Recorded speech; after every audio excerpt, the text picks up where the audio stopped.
Hi, my name is Meena Tariq. I'm Omar Pervez. And we're the co-founders at Metric. This video is to talk about the new features that have just released in our app. One of the big features that we've just rolled out is user access. User access is actually what it sounds like, allowing people in your company to have different levels of access within Metric. One of this access is input access, in which you can give a front desk person, an accountant, a manager, any staff member access to the Metric account to just put in entries for you so you don't have to do it yourself. And you can restrict their access by not allowing them to see the dashboard, the reports, and other business information. And this is especially important for those businesses that do have a front desk person or an accountant or a business manager. So if you're a business owner, but you're not at the business every day, or you're a business owner, but you don't want to be putting in the input every day yourself, you want someone else in your company to be doing this, this is especially important for you.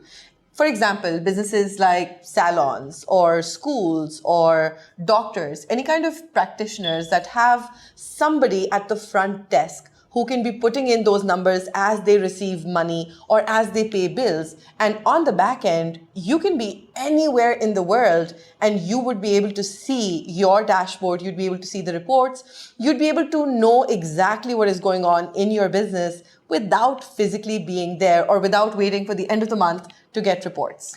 It's also really beneficial if you have multiple branches across the country. So if you're a salon which has 3 or 4 branches, all your information can be consolidated in one place inside your phone by giving different levels of access to different people in those branches.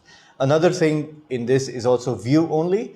View only means that you can give your access to your account to a person who can view reports, see the dashboard, see the transactions, but they can't make any changes, they can't delete any transactions. So it's especially good if you have co-founders, if you have investors and shareholders who you want to share finance information with, but you don't want them to make any changes by mistake. Yeah, and like Umar said, other stakeholders, especially any investors that you have or any partner that you have. Sometimes businesses have partners in other countries or even in other cities, like you were just saying. And this is really important for them to also have a level of insight into the company without being able to put in any numbers or change any numbers. So yeah, we think this is a very, very cool feature and a very big feature. And this will allow a lot of businesses and business owners to really be able to get, full value out of Metric. Another really cool feature or a really big improvement that has been added is the revenue inputs. We have added an option to separate your revenue in single or bulk orders. What that means is in single orders, you can save customer names, which the app will remember. So you don't have to put it again when it's a repeat customer coming in. So your retention will be more streamlined. Your ARPU will be more streamlined without you having to try to figure out was this a repeat order or not, since your customers are already saved. The bulk order feature is still there. If you want to, add entries at the end of the day, okay, I made 10 sales, I just want to put them in one entry, feature is still there. It's just split up. What this also means is there's a big enhancement to our reports. Yeah, and this is where it gets super interesting, right? The reason we've put this into Metric and our whole cause behind Metric is actually to give business owners such as yourself as much insight into how your business is actually doing, as well as really actionable items which you can improve within your business. So for example, our new customer report, when you put in your customers along with each order, what you're able to see at any point is a customer report which tells you how much you are earning from each individual customer. Because of this, you're able to, at a single glance, know who are your power users, who are your absolute phenomenally best customers. And from this, you are able to understand your customer persona better. When you open up your customer report and see your top 10 customers, you're able to then understand what kind of customers these are, what age they're at, what genders, are these customers, etc. And based on this, try to build your customer persona. And because of this customer persona, your marketing efficiency actually increases because now you know exactly what kind of user is your power user. And also you're able to then offer different things to your power users. So when you know who your power customers are, you're able to kind of go back to them and maybe give them additional offers, maybe try to upsell to them, maybe test out new things on them, new products, new services that you have.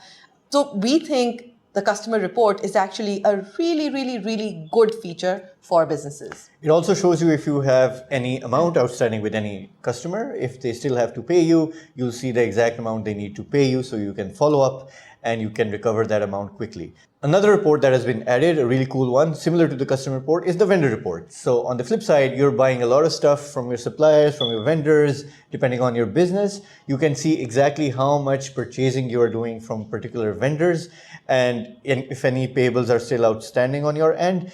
This is extremely important for vendor management, and you can also negotiate with vendors. You can show them how much you are buying from them, so you can even place bulk orders, because okay, I'm going to buy from this vendor, in the foreseeable future. So if I just put a bulk order in, I'll probably use those items anyway. I can get a better rate, or I can negotiate based on my purchasing with them. And this has happened to me a lot, right? When I'm buying something from vendors, it's so hard. You want to go back to them and buy something again a year later, and then you're trying to find the receipt to figure out what was the rate that they charged me last time. And when I go to the vendor, if I have all of these things ready, I can say, okay, you know what? I'm a repeat customer for you. I've been buying X amount of this product for you. This is the rate you've been charging. Now I want to buy more.